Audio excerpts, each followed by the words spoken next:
for authors, filmmakers, entertainment, and all your listening needs. Listen now to Talk Now Radio, where no topic is taboo.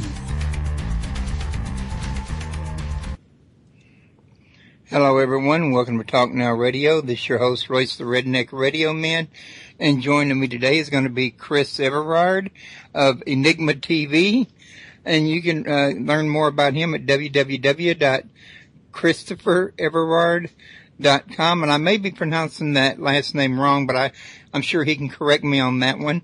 And we want to talk a little bit today about John Lennon and pardon me? Hello, I'm here. Okay, I think I hear myself. I think I'm getting an echo for some reason. Oh, okay. Let me just check that. You should that echo should go away now. Okay, yeah, I think it did. I think you must have been trying to listen to the show at the same time. Yeah. Okay, we got it now. At any rate, we're going to talk today a little bit about John Lennon and the Truth Movement and what happened to him. Hopefully we get a little bit of time. We want to talk about genetic manipulation and proof of it, and perhaps the royal British family and their ties to the House of David. We're going to play it by ear and see what time allows for. So, Chris, how are you doing today? I'm doing fine. Whereabouts are you? Houston, Texas. I see. Oh, that's great. I'm in the Mediterranean. It's very, very hot, and we have a lightning storm moving in on us. I'm in the Mediterranean part, not far from the border between France and Spain. Okay. Yeah, we've been getting similar weather here. We've had rain every day for 7 days. Mm-hmm. You too? Have you been getting about the same amount? Oh, yeah, absolutely. It's, we don't usually get very much rain here at all. And it's, it's been a very wet period. But at the beginning of the year, we had a very serious drought. And lots of the crops have ripened without giving the full yield to the farmers. And I don't know whether you know anything about chemtrails, but we don't usually have chemtrails in this area. And this year we've had more chemtrail planes going over than at any other time. That's very interesting. Last night a fellow host and friend of mine contacted me late, wanted to know if I could do a late night show with him and a couple of Zeta Talk people. And they were saying that the chemtrails are all over the world.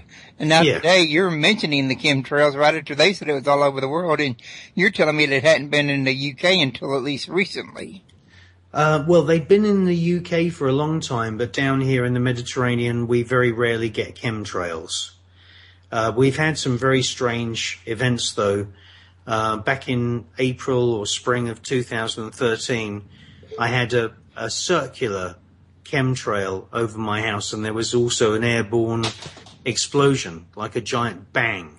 And I posted the photographs up on my Facebook page, which is facebook.com/Christopher Everard. And you can see the pictures of this circular chemtrail. Okay. Now, folks, on that their Facebook page, well, I just had it on more than one. His is spelt with capital letters is what I was trying to tell you to make it easy for you to find. At least it was on the link you gave me. Yeah, well, unfortunately, I have quite a lot of trolls and weirdo people, members of cults and things, and they create fake websites and fake Facebook pages with featuring my name. They don't like the kind of investigative documentaries which I make. Yeah, in fact, I read that you have at least 500 documentaries out now. No, I've made about 500 TV shows. Actual full-length documentary films, I've made 16 of them. And John Lennon and the Truth Movement and Spirit World Volume 3 are the two new ones which I've been working on. Okay, I must have misunderstood what I read there. Thanks for correcting me. I appreciate that. But I've been producing television shows for a very, very long time. Matter of fact, before we get started on this, why don't you take a moment out to tell everybody Well, first, maybe I ought to tell everybody how they can call in case they got any questions. The call-in number is 832-632-7904. But tell everybody a little something about Enigma TV and your role in it. I mean, don't you own Enigma TV? Are you just a producer or what? The Enigma channel was launched at the Royal Television Society back in 1998, and it's the world's first digital online television channel that was making documentaries specifically to be viewed on the internet. And so it was broadcasting 7 years before even YouTube started. And the Enigma channel is the world's first online TV channel. There's been more than 10 million subscribers and visitors to the Enigma channel website. You can check it out. It's enigmatv.com, enigmatv.com. Basically, the shows are filmed all over the world. You can see Enigma channel shows that are filmed in Egypt, inside the pyramid, all over the place, up the tops of mountains. And we specialize in bringing to the viewer subjects which the mainstream media tend to ignore. So a lot of the subjects, like, for example, Edwardian and Victorian secret societies, psychic research, the secret space projects, those types of subjects tend to not be allowed on things like YouTube. I mean, the clips will last for a few months and then all of a sudden the clips will disappear because there's a huge amount of censorship that goes on video sharing websites. Somebody notices them, in other words. Well, yeah. But the Enigma channel has its own global server network, and there's 100% zero censorship on all the documentaries. So, there's interviews with people like Colonel Gaddafi. Everything's unedited and it's 100% uncensored. And obviously, for example, with subjects like the links between the ancient royal houses of the Hebrew world and the modern British royal family, those types of subjects are what the Enigma channel's famous for doing. And that even if you watch the history type channels on cable, they never ever mention those types of subjects. That is true. So let me ask you this then. Do you get a subscription to get in there, and one subscription gives you access to everything, or? Yeah, there's very little advertising. It's actually a channel which is all funded by the actual viewers themselves. And the reason that that's, really basically the way it's been running is because when you get big advertisers, sometimes it does actually cause a problem with editorial content. And you might get, say, for example, a large advertiser, especially if they're involved in something like the fast food industry or detergents or some chemical-based product, and they may take a dislike to information on a certain report, and then, that's how the editorial is influenced on the mainstream media. But the Enigma channel doesn't do that. This stuff. Yeah. Now, so it's the viewers really basically that fund everything. Well, I think that's a good idea. And I also meant to mention earlier, and I didn't do it, and thanks for reminding me again, Chris, that Talk Now Radio is also listener supported, and it's for the same basic reason, guys, that if you want me to be able to broadcast stuff unedited, like I said not long ago, a lady was on here talking about the Koch brothers and their campaign contributions and where they're leading to. And her film was blackballed in certain places that was funded by the Koch brothers, in other words. So, if there's information they don't want you to know, and they have money invested in a place like CBS or ABC, they're bought off. They're going to silence it, and you're not going to hear it. Absolutely. I mean, a good example would be Fukushima, and the reactors at Fukushima had actually been manufactured and installed by an American firm called GE, General Electric, and they are majorly linked with NBC. And so therefore, you don't really learn about what's happening at Fukushima. You don't learn anything about the dangers of the nuclear radiation that actually entered the Pacific Ocean, then crossed the ocean and ended up with nuclear debris, contaminated debris, arriving on the shores of places like San Diego, because NBC have a vested interest in General Electric, and they do not want that type of information to be known by the members of the public, or they don't want to be harm their share value. At the very least, they don't want to be the delivery person delivering that information. Yeah. Now, coming down to the truth movement thing, could you say that there was a similar thing in play with the truth movement, that there were people out there that would have paid good money to keep that silenced, what John Lennon was doing? Well, it's got very big now, and they've obviously had armies of kind of trolls. I mean, I believe they work for the intelligence services, people like the CIA, the NSA, MI5, MI6, Mossad, the Okhrana, the KGB, and they've been trying to keep a lid on the number of people that are exposed to the information, which generally and basically in a nutshell, the truth movement is a global phenomenon, and it's made up of people who've realized that there is really no government in the world. There is just corporations and very rich individuals. They dictate to these puppet politicians what to do, what to say, and what policies. And then you have the armaments industry. They manufacture all the missiles and guns and bullets and uniforms and tanks and you name it. And they give share options in their armaments companies to members of Congress, members of the Senate, members of the House of Lords, and that's how wars are created and war zones are created. Now, I read or watched somewhere that most of these wars that are created, I don't remember exactly where, but they were created for the purpose of mass sacrifice. Have you heard anything about that? Oh, absolutely. I mean, war is mass sacrifice in a rather kind of evil way.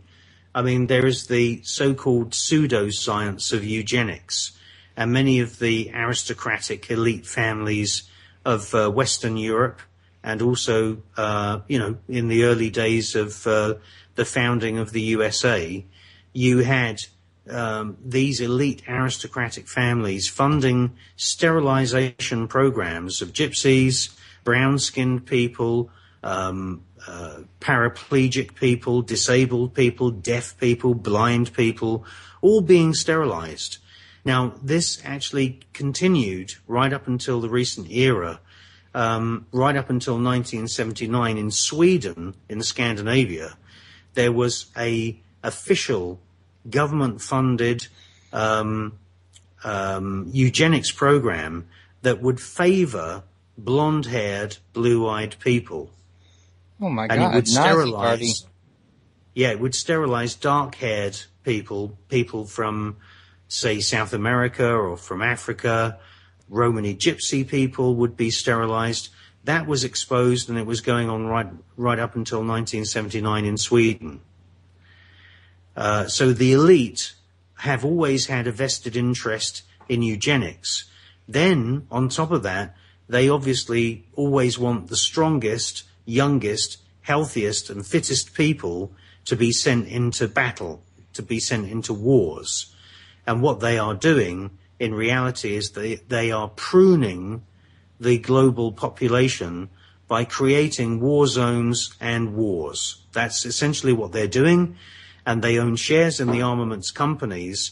And of course, the only reason that the share prices of, say, McDonnell Douglas or Lockheed Martin go up in value is when there is a new war. That's it. If the world was living in peace, the share values of those companies would crash. So they have to keep constant trouble stirred up one way or another. Yeah. Wow. You mentioned something about this their blonde hair race. It's the same thing I hear Hitler was after. Do you think that these rich corporations at the very top, at the elite, could be a family that stretches back to the Aryan race somehow? Well, the idea of an Aryan race was first published by Helena Petrova Blavatsky. There are many Blatt's-Viite authors who are still promoting the ideas of the Aryan race. If you read the books of David Icke, it's basically rewriting Helena Blavatsky's work. So is Michael Azarian. There's lots of those types of authors. Blavatsky herself was the granddaughter of one of the members of the order of perfectibilists in Germany, and they were linked to the Bavarian Illuminati. So Helena Blavatsky, the idea of the Aryan nation, it was very influential on Hitler. Hitler had a kind of spin doctor, a kind of a personal groomer, if you like, who used to tell him how to make his speeches, what facial expressions to pull, how to use his hands when giving a speech. That man was a Jewish man who was actually called Hanussen. And both Hanussen and Hitler were very much the disciples of Helena Blavatsky. So this Aryan notion fed through to the Third Reich, and the Third Reich was funded by the Bavarian sovereign royal houses. Heinrich Himmler and Hitler were basically hired, and they were put on wages. They were not running the show. The show of the so-called master race and the idea of Germany being the master race of the world, one Ein Volk, which means one people, Ein Führer, which means one leader. This idea of crushing, unifying all of the ancient nations of Europe, and then going off and invading Russia as well, and then invading Africa, and creating a one world superstate under the control of a Führer. This was not Adolf Hitler's main idea. Many people had had that idea before, and one of them is Prince Karl Edward Coburg, and he was one of the grandsons of Queen Victoria. He was brought up as a British royal. He was sent to Germany to take control and manage the enormous estates of the Saxe-Coburg dynasty. And he put on a German uniform, and he decided that he would engineer and fund the First World War to try and bring all of the nation states of Europe under control. And that didn't quite work because, it's very difficult to militarize every street in every village, in every town, in every city across the whole of Europe. And within about, I think, 21 years, they were back at it again. They engineered the situation with Pearl Harbor that brought America into the Second World War. And, basically after the Second World War, they then created the Bilderberg series of conferences, which was presided over by Prince Heinrich of the Netherlands. Now, he was meant to be, he was actually meant to be a goodie, but he was actually a eugenicist. He believed in culling the population. He believed in having a very small world population. And this is obviously also what you see on the Georgia Guidestones. The Georgia Guidestones is actually saying that we should cull the entire world population. Well, the very wealthy European aristocrats, the royals, traditionally what they've done is they've used war as a pruning method. And that is really basically eugenics. So it's a lot to take in. It's a very complicated geopolitical situation which we're living in. But once you understand those basic game rules, you can really decode what you're being told by the mainstream media news outlets. So now, was John Lennon revealing some of the truths about these wars? Is that what put him into harm's way? Well, John Lennon released an album called Time for Truth. and he actually invested a lot of his own money into promoting peace as if it was a product, as if it was a soap powder or a new car. And nobody had really done that before. And obviously this came to the attention of J. Edgar Hoover. J. Edgar Hoover is a 33rd degree high-ranking Freemason. He was a cross-dresser.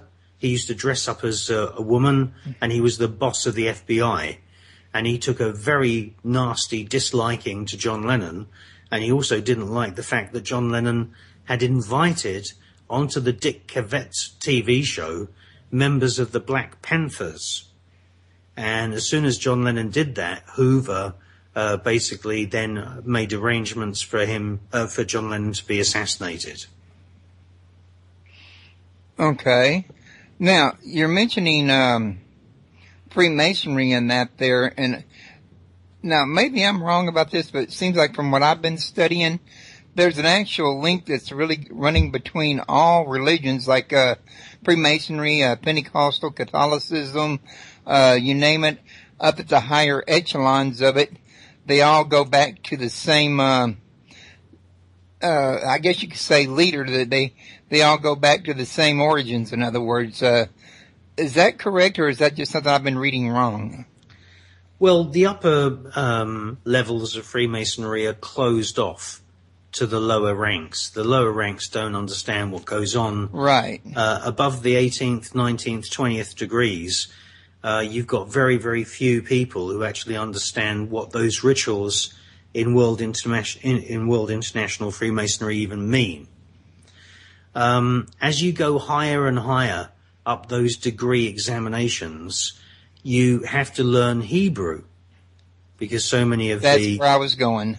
Yeah, so many of the terms are taken from the Kabbalah and the ancient Judaic systems of magic and ritual and ceremony, that it's rather like learning a second language.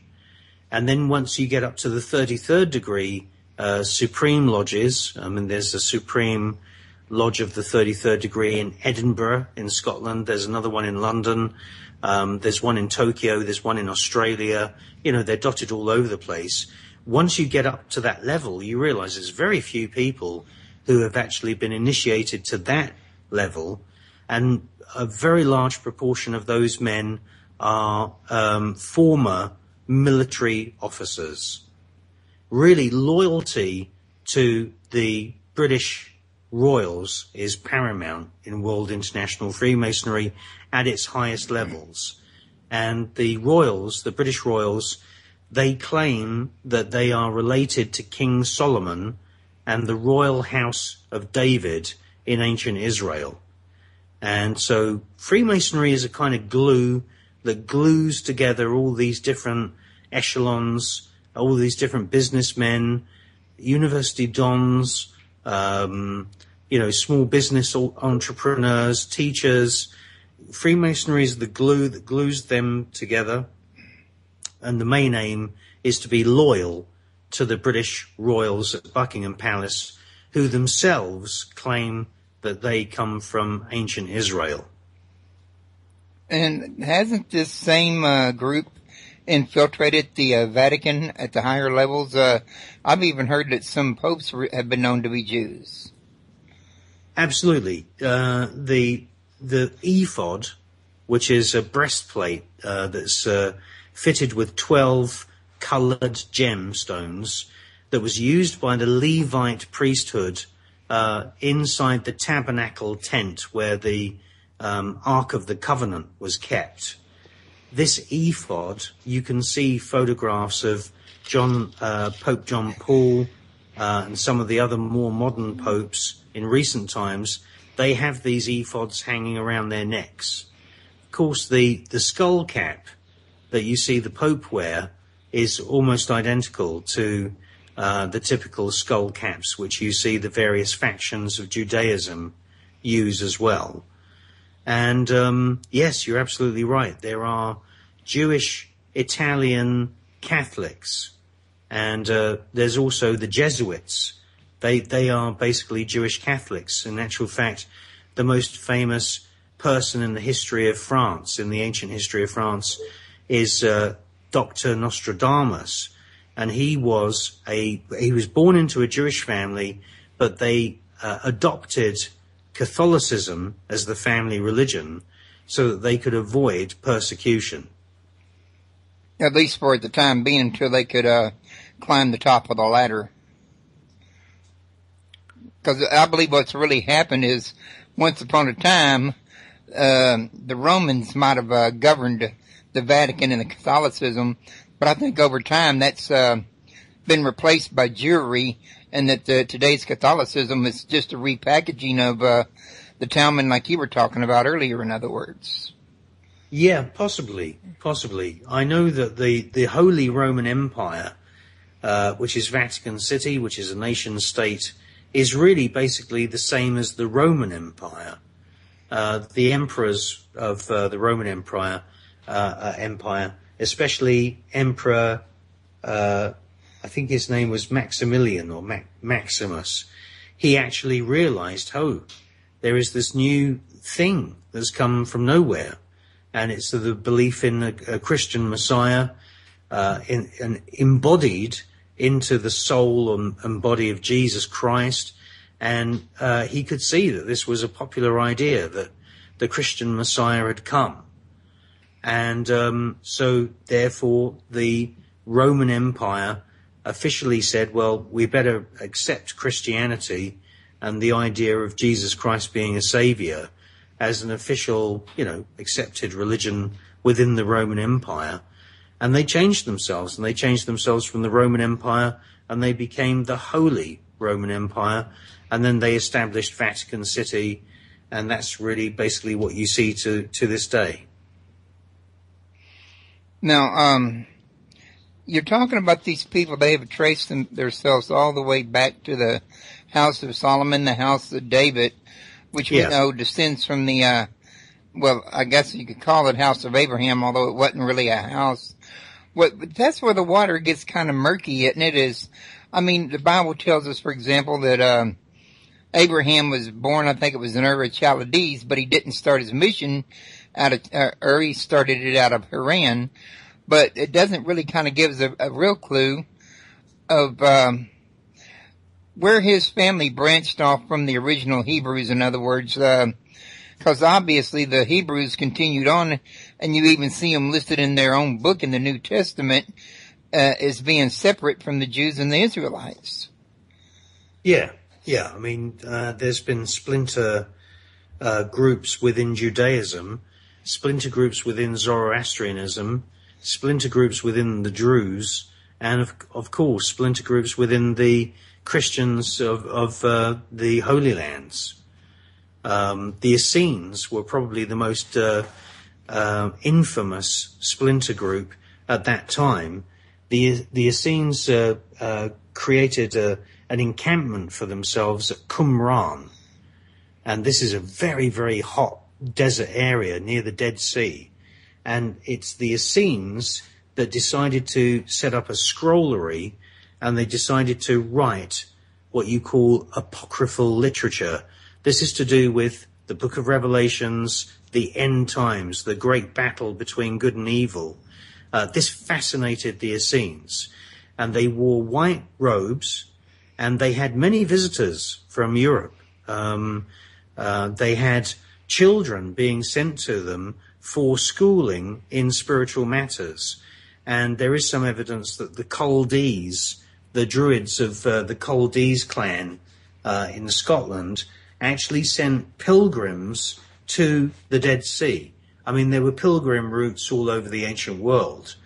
And Joseph of Arimathea is meant to have been an Essene, and so is Jesus. So you can see that there were lots of splinter groups. Another very important splinter group at the time was, of course, John the Baptist, a contemporary of this character, which we now know as Jesus. And John the Baptist was running a very, very popular, standing in rivers and streams. It was a baptism organization that had gained a lot of public support. Okay. So, now, We know that, like we said earlier, that the British, they claim to the royal families of the King David and King Solomon. Yeah. Have we established any documented evidence that their claims are correct, or could they be making false claims? You can go to view the heraldic documents in London. There's several popular heraldic publications that come out every year, and Debrett's is one of them. And if you look at Debrett's peerage, they will trace the family roots of the British royals back to the royal house of David. And, you see the coronation ritual of British kings and queens is an exact carbon copy of the coronation ritual of King Solomon that was conducted by his priest called Zadok. And Solomon and Zadok and Israel and Judah are all included in the hymns and the coronation ritual. Yeah, I had to ask about that because not long ago I had Tex Mars on my show, and we were talking about the Jews in Israel today and how they're not really Jews, they're really Khazarians. Well, if Jerusalem is filled with somebody other than true Israelites, then the true Israelites must be somewhere. So that leads me to wonder, why ain't the British royals standing up and saying, hey, those are imposters over there, we want to take our land back? I don't suppose you have to know anything about Israel was founded as a result of the Balfour Treaty or the Balfour Declaration, and that was sponsored through the British Parliament by Baron Rothschild. Now, this guy called Theodore Herzl, who is meant to be, the original founding father of Zionism, he promoted the idea of having a Jewish state. But 1,000 years before then, or more than 1,000 years before then, the Knights Templar had actually already done a crusade, or a series of crusades. They'd already established the Kingdom of Jerusalem, and they'd already started doing genocide against the Muslim people in that region. In actual fact, the Kingdom of Israel was stage managed or back managed from the town of Genoa and the town of Venice in Italy. So it's a very complicated geopolitical situation. Debrett's peerage does actually list King Solomon as being the source of the bloodline that is currently on the British throne, which is the Saxe, Coburg und Gotha family. And they changed their name to Windsor to make themselves sound more British. Okay, so the Windsor family is the main key role players then, I take it, or is there people higher up in the family chain? I very much doubt it. So even the Rothschilds ain't that high up?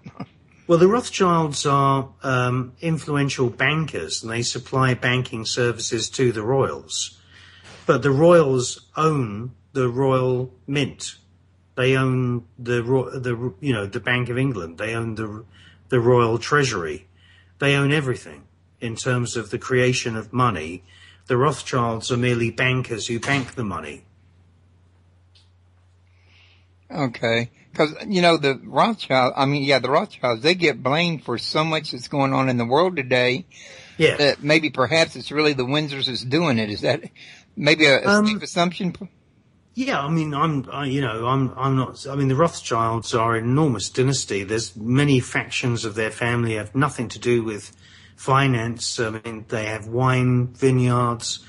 I don't like demonizing or pointing a finger at anyone, really, but I'm basically a historian, and I make documentary films. And when I started making my series of films called The Illuminati, there was a lot of talk about the Rothschilds on the internet.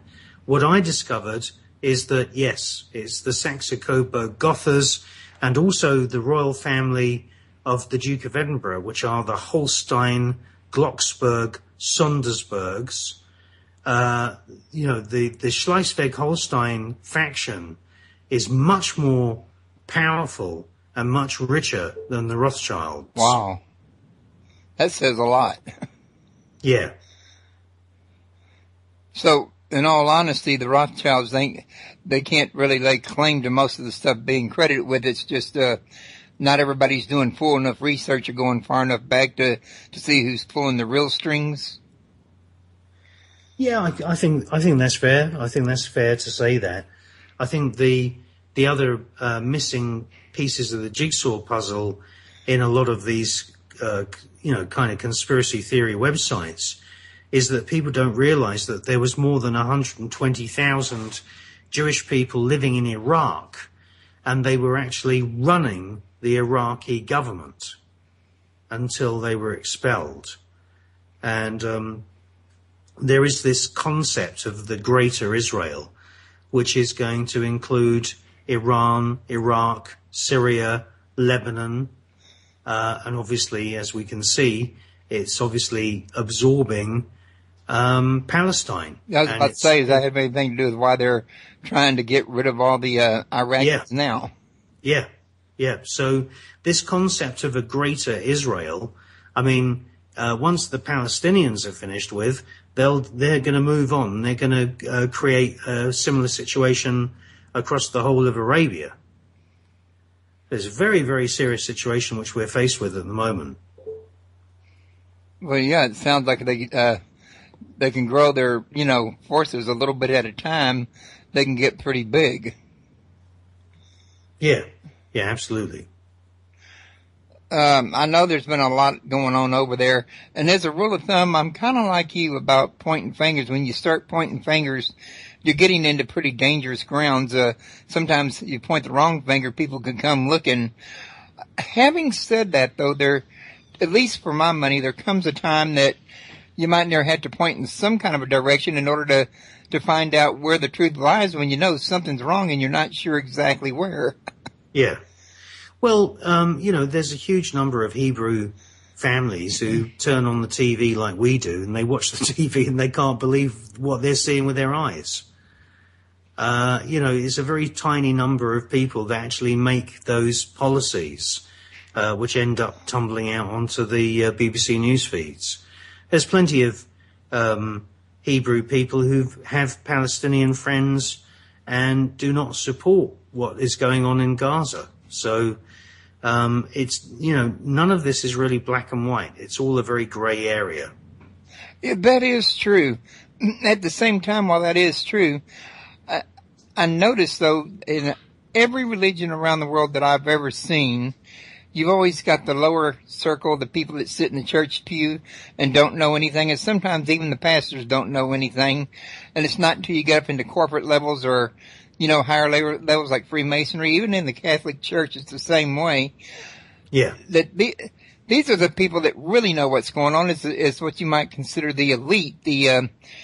Everybody else, they're just being spoon-fed what they want to hear, in other words. Yeah, I mean, years ago, I used to get angry at the apathy of the general public. And then I realized that, they're not stupid people. The general public are not stupid because they're born stupid. They're stupid and ignorant because nobody's actually given them any decent information. And nobody's actually taught them how to actually analyze information and use it to their own advantage. Well, not only that, they've been brainwashed into a system of fear, thinking that anything that they did look into would be blasphemy or sacrilegious or something. Yeah. So they're afraid to open their minds to receive anything. Yeah, absolutely. I do agree.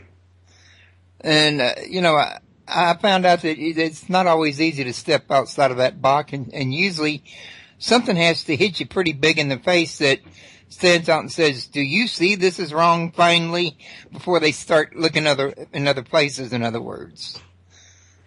Sorry, could you just say that again, because there was a crackle. Oh, no, I'm just saying I've noticed like with some people, it's so hard for them to step outside the box. They had to have something outstanding sit right in front of them before they would start checking out their system that they're. Oh, absolutely. You know, yeah. Take the guy that Yes. wrote that had the movie The God Who Wasn't There. He was highly involved in religion up until a certain point when he found out that some of the biblical teachings were wrong, and boy, he just jumped on the opposite direction and went total atheist all of a sudden. Mm-hmm. That's interesting. So, can I ask you, how is the evangelical Christian movement getting along in Texas? Are there more people joining evangelical churches, or is that just a dead duck in the water?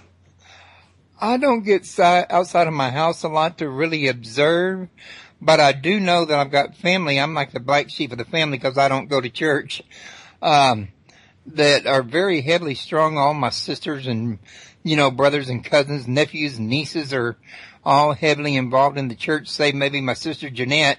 I see. And, a lot of friends at school are kind of pushing other people. So I guess this really is kind of a movement going on. It's just that unless you get out in the world, you don't see it.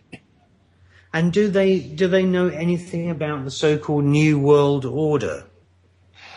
You know what? When I was getting out, everybody I talked to had heard of the New World Order, and they're pushing that as part of the reason to get saved. Mm-hmm. And are there any documentaries? The time's coming. You need to get saved. You need to get saved now. You know what I'm saying? Yeah. Are there any documentaries giving people, real good, solid information about the conspiracy at Buckingham Palace and with the World Bank and the Rothschilds? Are there any documentaries like that being shown in churches? No, that would be an extreme rare case. Most of the churches here do not deviate from the Bible at all. Mm-hmm. I see. Okay. Now, is there going to be a break? Actually, if we was only going to go for 1 hour, I don't usually break. If we go longer, I usually do. Oh, I see. Okay. Well, fire ahead with your next question, by all means. Did you need a break? I can go ahead and make one real quick. Are we on pre-record or is this going out live? Live and recorded both. I see. Yeah, I would appreciate a break, please. Yes. Okay, well, why don't you go ahead and take a break real quick while I try to cover some upcoming stuff with everybody and try to fill in the time till you get back. Okay, all right. If we have a 5-minute break, that'd be great. Okay, then. All right. We'll see you after the break. All right, thanks. Okay, while we're waiting for him to return, I'd like to remind everybody also to come back and see me. I'll tell you when my next show is going to be. Well, I'm actually looking at August and I'm still in July.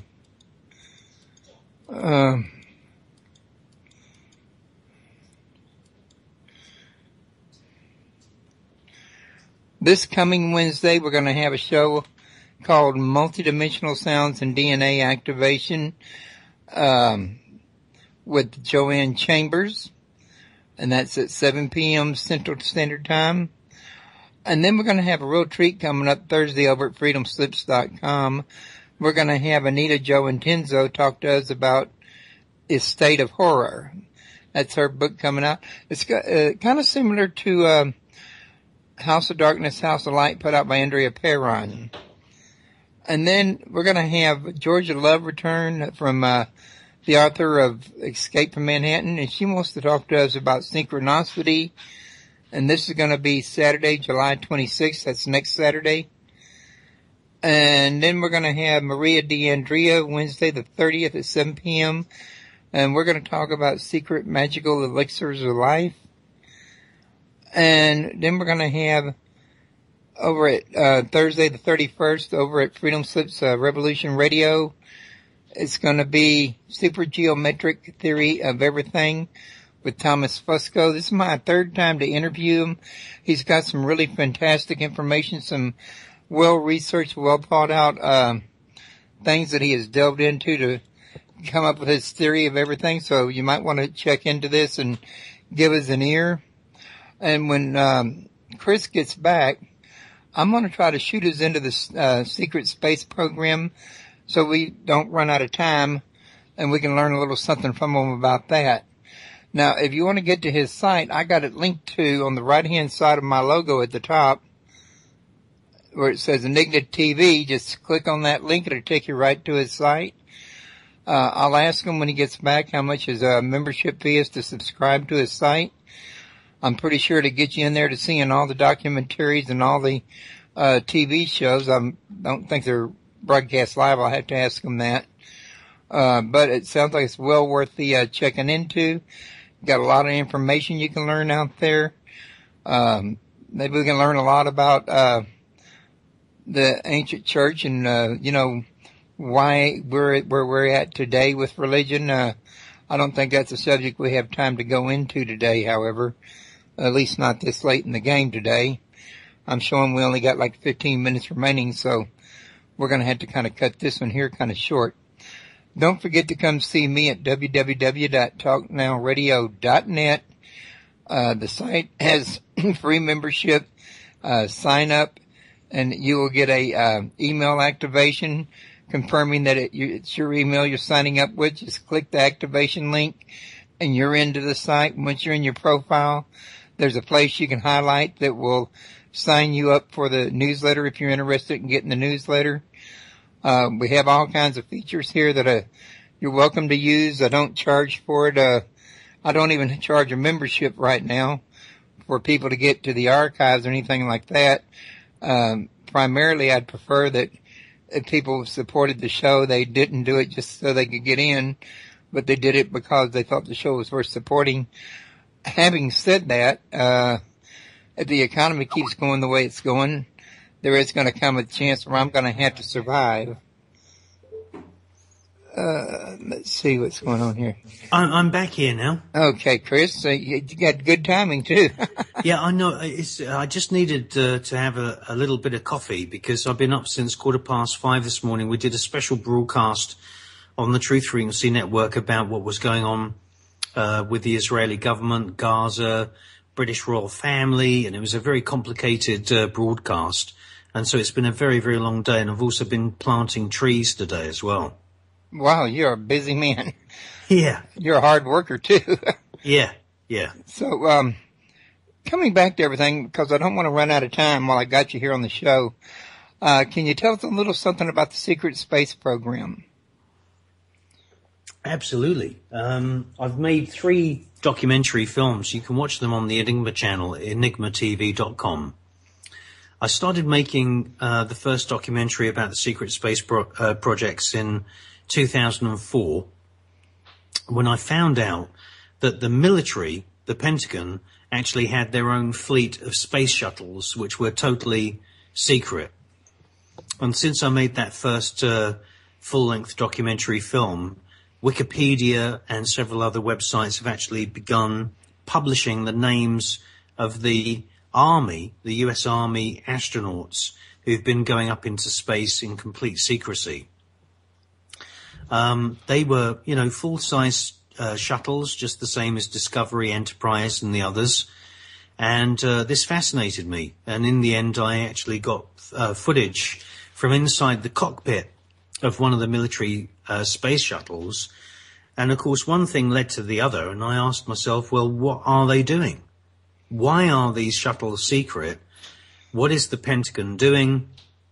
And then I received a box of VHS cassettes, and they contained transmissions on the NASA Select cable TV channel, and they'd been analyzed by a telecommunications engineer up in British Columbia in Canada. And he said, take a look at these, So I watched them all, and I realized that there were pieces of debris, strange objects following the space shuttles, and what can only be described as intelligent, moving craft which are not under the control of the US government or the space shuttle crews. And these craft, these mysterious craft, are in the upper atmosphere. And I have this footage from more than a dozen space shuttle missions, and the most famous one, I suppose, is Space Shuttle mission STS-48, and then there was Space Shuttle mission STS-80. And it's quite amazing that this has been kept secret from the public. What NASA did is they actually teamed up with Daimler-Benz, the Mercedes car manufacturing company. They actually created the Orpheus satellite, which they released from the payload bay of the space shuttle. It has ultraviolet filters on its cameras, and it looks into the distant infrared visual range. And that was on Space Shuttle mission STS-80. Absolutely phenomenal footage of strange UFOs. And you can see that on all my films. I've made 3 2-hour documentaries that contain all this footage. It's properly analyzed. It's been transcoded into HD widescreen, and you can see that at enigmatv.com. I just recently had a man on that's got a new book coming out called Corroborating Evidence, and he had somehow gotten pictures of spacecraft from moon missions themselves, and he was shared pictures with me of this. I think it had the same STS-80 you're talking about, if I'm correct. I'm trying to find it now while I'm talking to you. That exact show, it's in my archives, but if I can get to his website, I can read that number off, but it'd take me a few minutes to find it. I've done a few shows since then. If it's the same one, what he was telling me is that you could actually see the space shuttle's reflection in the hull of the UFO. Well, I've never seen anything like that. That sounds pretty remarkable. Did he mention the actual Space Shuttle mission ID number? I think he did, but I didn't remember it. That's why I said I think it was the STH-80, but I'm not 100% sure. That kind of stuff like that. I do so many shows, I have so many of them, that it kind of gets lost and jumbled up with the other ones, you know what I mean? Yeah. So I could look that up and find out and send you the info, though. Okay, well that would be excellent. Yeah, if you could post it onto your website, that'd be good. Oh, it's on my website. It's just in the archive, and like I say, you have to go through several pages of different shows to get to the right one. They just, when you get to a certain amount of shows on a page, it automatically paginates a new page and starts out more fresh shows you're now posting. Yeah. So things can get buried pretty deep in an archive. You know what I mean? Absolutely, yeah. So, can I ask you about the evangelical movement in Texas again? Has there been, an upsurge and an increase in the number of people who are becoming aware of corruption in government, or have things sort of just generally sort of muddled along and there's still huge numbers of people who have no idea that the Bush family are totally corrupt? Most of the people have no idea that I talk to the Bush family are corrupt. They do, they don't blame the church as being corrupt. They do blame the government. But they blamed Clinton. They blame Obama.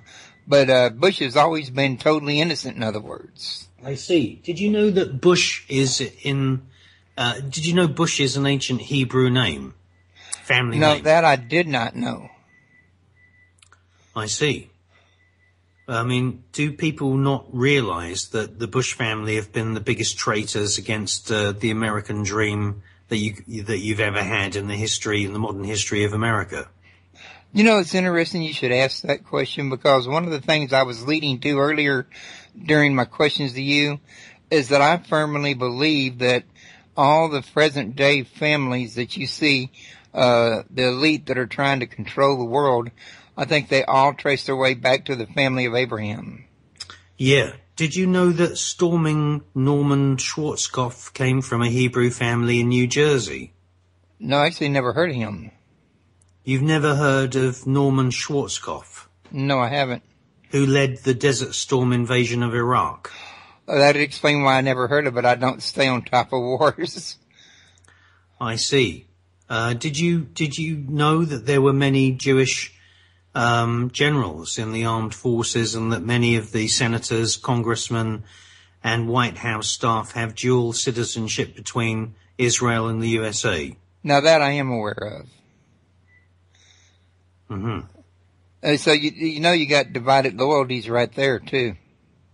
Well, absolutely. I mean, like I said at the beginning of the show, I think people need to do a little bit of homework and realize that the Knights Templar, and this is going back to the 11th century, did a pact with the rabbis in Europe. And the pact promised the Knights Templar the highest secrets of the Kabbalah, how to summon demons, how to summon spirits. In exchange for that, the rabbis demanded that the Knights Templar go to the Vatican and raise enough money to build ships and go on so-called crusades, land in Jerusalem and murder all the men, women and children from the Muslim factions under the rule of Saladin.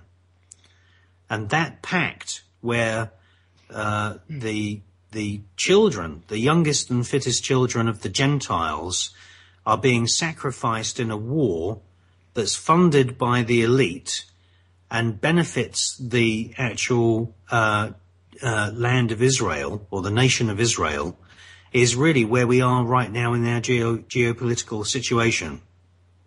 So, does that do anything by any chance to explain why so many people in the higher-ups of our government is got their nose stuck up in the wars going on over there, and they're actually supporting Israel and taking Israel's side in it? Well, they would support Israel simply because supporting Israel means that you're supporting the British royal family. Israel would not exist had it not been for the British royal family and Baron Rothschild actually signing the Balfour Declaration. And so when you see people saying, I support Israel, what they're really saying is, I support Buckingham Palace. And because whether they know it or not. Modern Israel is created by Buckingham Palace and is controlled by Buckingham Palace. And okay, so I take it that the Khazars that are over there actually doing the dirty work are just like what, minions, or they're just followers? They do what they're told, more or less? Yes, I think so. I think Mossad, MI6 and MI5 have weekly meetings in London, and people like Moshe Dayan, Ben Gurion, Netanyahu, they are yes men, the same as all of these other politicians. They have skeletons in their cupboards, and they are given a script, if you like, which they have to follow. And the genocidal megalomania that we're seeing inflicted upon the Palestinian people would not be taking place had it not been for Buckingham Palace and Baron Rothschild in London pushing forward this idea of creating a Jewish state, which is, what happened at the end of the 1940s. I got you. That makes a lot of sense. And you keep asking me about Texas religions and evangelicals over here. Yeah. One thing I can tell you about it that I am familiar with is that many of the evangelicals over here, they're Zionists. They believe they're doing their God's work by sending their money over to Israel so Israel can wage this war against the Palestinians. In other words, I see. Well, that's just what they're being taught in the church, is that Israel is God's chosen people. In other words, yeah. Well, this idea of a Jewish state in the modern times was promoted by Theodor Herzl, who is, as I said earlier in the show, he's the kind of founding father of Zionism. It is interesting that there are actually some Zionist temples in London, and I thought that was rather weird because they were essentially political. Well, you know what? We're coming up on 2:00. I would ask you what you would recommend to avoid a coming Zionist state, which seems to be on the horizon, if I'm reading everything correctly. But I don't know. You want to overlap 5 minutes or so to kind of give us your take on it? Well, I'd just like to ask you a simple question, the last question, if you don't mind. Have you ever come across any evidence or anyone making comments saying that these very large evangelical Christian churches, behind the scenes, it's actually Hebrew people who are actually running these Christian evangelical businesses. Yeah, there Have you are ever people come that are across saying that? that. There are some people that are saying that at the higher levels, what they're saying is that the Vatican is run by Jewish people now, and that the Jewish people and the Vatican also run all the Protestant movements and everything else behind the scenes, and the average person in the church don't know that.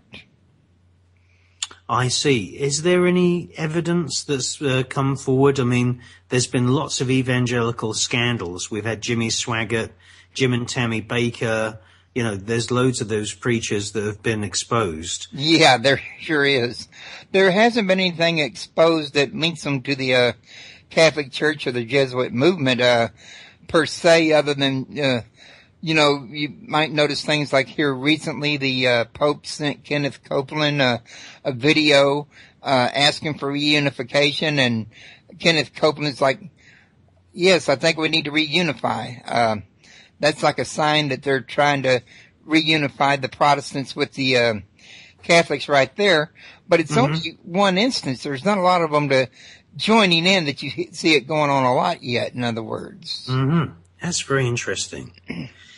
Well, I've enjoyed being on your show, and I can highly recommend to people that if they want to really have an eye-opening kind of experience, they should really make the effort to get over to Europe and visit some of these European cathedrals, because there's hardly a crucifix in any of those cathedrals in Europe, and they were actually designed and constructed and funded by the Knights Templar. There's a lot of satanic imagery, a lot of Masonic imagery from Freemasonry inside those cathedrals. And of course, there's a huge number of gargoyle demonic entities that are carved in stone by the old stonemasons and placed on those buildings. And I highly recommend that if people can get over to Europe and actually visit those cathedrals, they will see a much better, more detailed, high-definition image, if you like, of what is going on with the Vatican and evangelical Christianity. My experience of meeting evangelical Christians in Britain is that these people have been brainwashed. A filter has been created in their minds.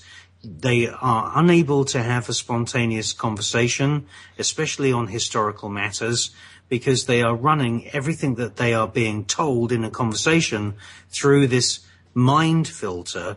And the church, I'm talking about specifically the Church of England and also specifically the Vatican, are to be blamed for the mass propaganda, indoctrination and mind programming of, you know, something like more than 1 billion people on our planet. Wow. Well, before we cut you loose, one little thing I did want to cover from the beginning was I read on your website that you have taught yourself how to read Sumerian, and was it Egypt and something else that you taught yourself how to read? Egyptian? Yes. I started studying Sumerian. There's a fantastic book. It was the first book that I started to study, and that sort of gave me the Sumerian studying bug, if you like. And it's called The Sacred Mushroom and the Cross. And this is written by John Marco Allegro. He is the world's leading scholar in ancient languages. He was based at the University of Manchester in the north of England. He was a member of the Oxford University Dead Sea Scrolls translation team, and he was actually working with Father Benoit at the scrollery in Israel, decoding the Dead Sea Scrolls. All of the translators were actually sworn to secrecy. They weren't allowed to actually tell the outside world what the Dead Sea Scrolls contained. And John Marco Allegro went to Oxford University and he said, I do not agree with this policy. The Dead Sea Scrolls contain amazing information, and I want to publish my translations of the fragments which I've translated. And that's exactly what happened. And Oxford University published his first book of translations, and it was such a sensation in the 1970s that there were full double-page kind of editorials in the Times. basically the fragments which he had translated showed that the prophets, the great prophets, Ezekiel and Daniel, Enoch is another one, they were all brewing and drinking this hallucinogenic potion, which contained Amanita muscaria fluid, which is the toadstool that you see in all the pixies and kind of fairy tale books. And that is what those fragments said. And it said basically that Christianity had started off as a mushroom cult out near the Dead Sea. They'd segregated themselves away from society. They filled rock pools with water and salt. They used to tread water, looking up at the stars. They called themselves the Sons of Dawn, and they would take this hallucinogenic mixture. And, of course, as you can imagine, these fragments set off a lot of arguments between all the different factions of the churches in Europe. And I came across John Marco Allegro's research. He was an expert in Sumerian, Aramaic, Latin, and that's how I first got into actually teaching myself Sumerian. But you have been using this here knowledge of the other languages to be able to study the actual ancient clay tablets yourself, haven't you? Right. Well, if you're talking about the cuneiform clay tablets, they come from what you call the Library of Nineveh. They were excavated by a guy called George Smith, who worked for Queen Victoria. And he brought back thousands of those clay tablets to the British Museum. Queen Victoria actually gave George Smith 150 quid, which is a huge amount of money in those days. I mean, you could buy probably, 3 houses or 4 houses for that type of money. And, unfortunately, what we see now is we see that a large number of the cuneiform clay tablets are not in the public domain. There's thousands of them that are actually in storage. And then on top of all of that, there are also artifacts that also come from Ubaid. That's in the south of Iraq, from near a city called Ur, U-R, Ur. Huh. And unfortunately, those artifacts that have been dug out of the ceremonial earthen mound at Ubaid, they've been shipped off and loaned out by the British Library to lots of other universities. Some of those are in America. And they show you terracotta masks or the faces of the original gods of creation. And unfortunately, a lot of those artifacts have not been known about. And I've just written an electronic book. People can sign up to the Enigma channel. I'll very happily send them a copy of the iBook out to them.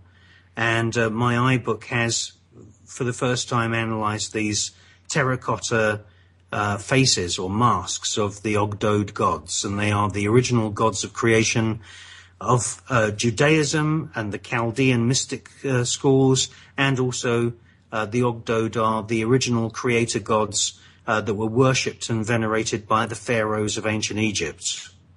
And therein lies the reason to keep going back to Enigma TV, because there is more to come. There certainly is. I've enjoyed the show, and I'd just like to say thank you for having me as a guest. Oh, I've enjoyed talking to you, and I want to thank you for coming on. And one more real quick little thing. How much is the subscription to your Enigma TV? Well, we try and keep it, as cheap as possible, really. It's a knowledge-based service. It's $29.99 for the entire year. And I can tell you in Europe, it's not uncommon for Sky TV and other channels to be charging 40 GB pounds per month. So we try and keep the subscription to the Enigma channel affordable for everyone. All righty. Well, I think that will pretty much give us a wrap. And Chris, don't forget to stay in touch. Don't be a stranger. I kind of like you, and I think you're a very knowledgeable person. Well, I've enjoyed the show, and, by all means, stay in touch. All righty. Well, you have a good day. All and right, everybody, you too. Thank y'all for listening. Don't forget to come see me Wednesday night at 7. Thank you very much.